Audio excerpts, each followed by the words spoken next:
Il est regrettable que de nombreux croyants ne puissent pas s'empêcher de dévoiler leur expérience.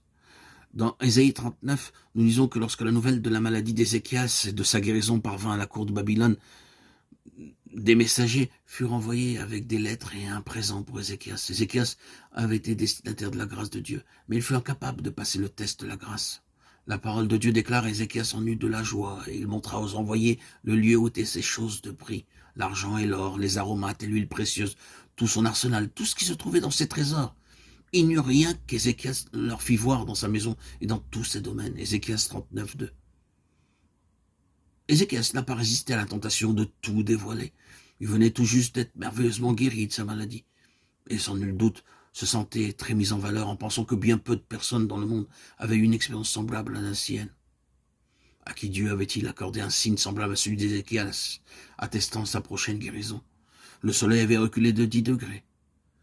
Dans son euphorie, Ézéchias avait exposé tous ses trésors aux envoyés de Babylone. Ils ont vu tout ce qu'il possédait à cause de tout cela. Ésaïe lui déclara: voici les temps viendront où l'on emportera à Babylone tout ce qui est dans ta maison, et ce que tes pères ont amassé jusqu'à ce jour. Il n'en restera rien, dit l'Éternel. Ésaïe 39, 6.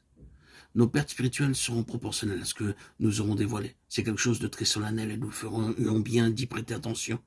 Il est regrettable que de nombreux croyants ne puissent pas s'empêcher de dévoiler leur expérience. Un jour, un frère a dit ceci: beaucoup de frères tombent malades et quand ils sont rétablis, ils donnent leur témoignage.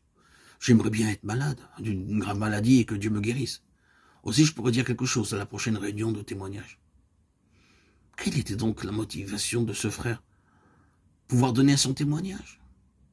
Il désirait faire une expérience afin de pouvoir en parler. Oh, cette façon superficielle de se conduire cause de sérieuses pertes chez les enfants de Dieu. Elle leur enlève toute réelle possibilité de faire des progrès spirituels. Que dire après cela? Ne devons-nous pas rendre témoignage de la grâce de Dieu? Paul l'a fait, et de nombreux enfants de Dieu de génération en génération l'ont fait aussi. Mais rendre témoignage est une chose, se complaire en exposant ses propres expériences en est une autre. Quel est notre objectif dans le témoignage?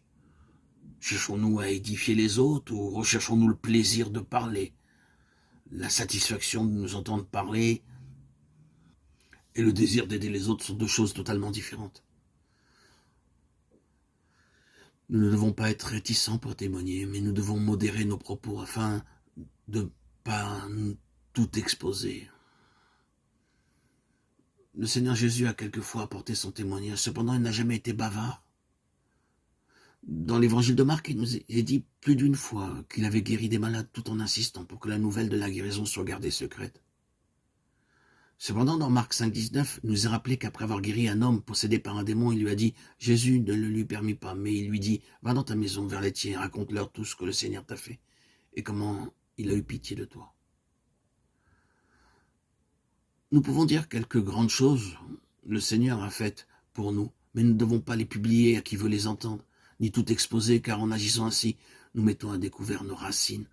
Il est essentiel que certaines de nos expériences demeurent cachées. Tout exposer, c'est tout perdre.